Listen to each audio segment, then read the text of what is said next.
Toni Kroos an important part in Real Madrid and has been so for the past 10 years. Well, now he's no longer at the club, and it's been easily noticed by many Madridistas, actually even by Barca fans and football fans over the world who have watched Real Madrid in these past 2 games. And the thing is, everybody can notice that Real Madrid have zero control over games. What does this mean when we say control? They can't even hold position properly for a solid 5 minutes. When Kroos was in the game, when Kroos was at Real Madrid, he could control games easily. Because first of all, he was super press resistant, and I'm going to compare him similar to Busquets, because Busquets was so press resistant, it is insane. Now Kroos was that for us. Kroos was also a magnificent passer, and that is something that lacks in our team. There is no great passes in our midfield. With Valverde, I don't think he's a great passer. Bellingham, also not a great passer. Tchouameni, also not a great passer. And another thing about Toni Kroos is that when he gets the ball, he would make great passes. His off-the-ball movements would also be insane, because he would drop into defense to play make. He would be a deep lying playmaker. You'll play even behind Tchouameni. You'll go behind Tchouameni into defense and make a few passes there. And what this would do, this would make the opposition fall asleep. This is just my analogy how I look at this. Because whenever he gets on the ball in defense, as you can see here, Bayern Munich are sleeping. They're just walking around and they're waiting for Kroos to do something. And they don't even bother to press because they know Kroos is very press resistant. And what this allowed was for Bayern Munich to fall asleep.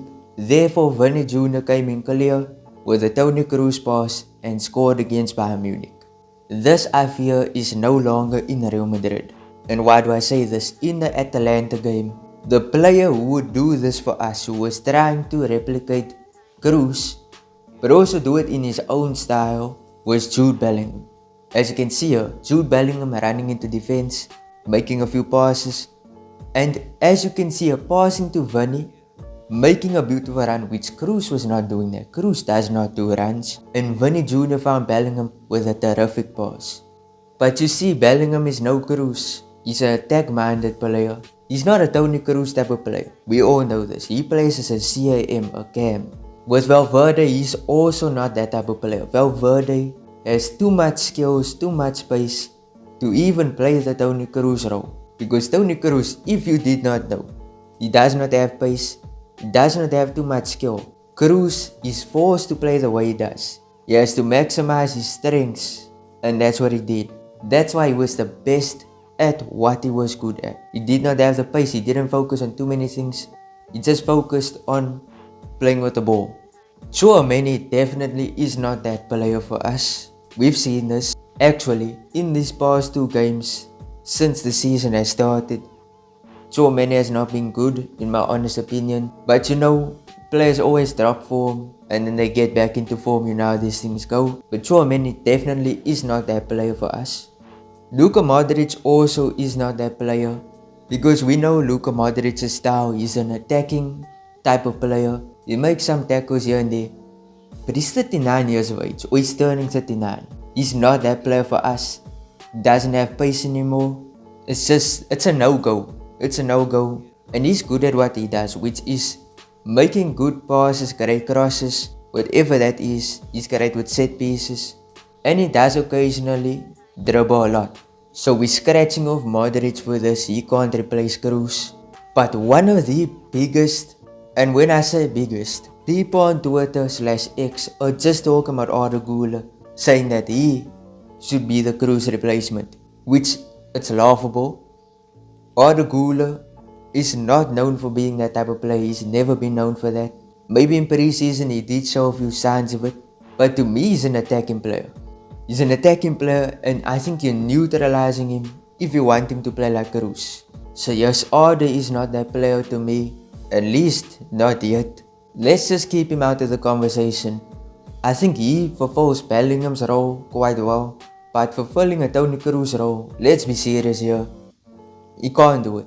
But if we're being honest, and you guys are going to laugh at me for what I'm about to say, Because I think one of the only players that can fully replace Toni Kroos, and he does not play for Real Madrid, he plays for Chelsea, Enzo Fernandez.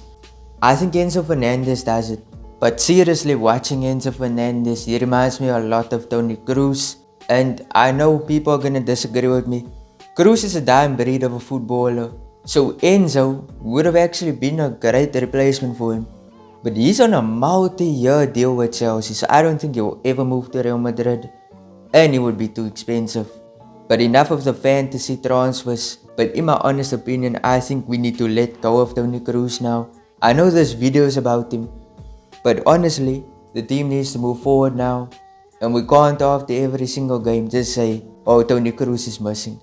Because we're going to turn into, and I heard this take from someone else, we're going to turn into Barcelona talking about Messi and talking about Busquets, Iniesta, Xavi. We can't be stuck in the past, we just have to talk about the current players. And that's my opinion. But up here's a new video. If you enjoyed, smash like, subscribe, turn on notifications. Peace out.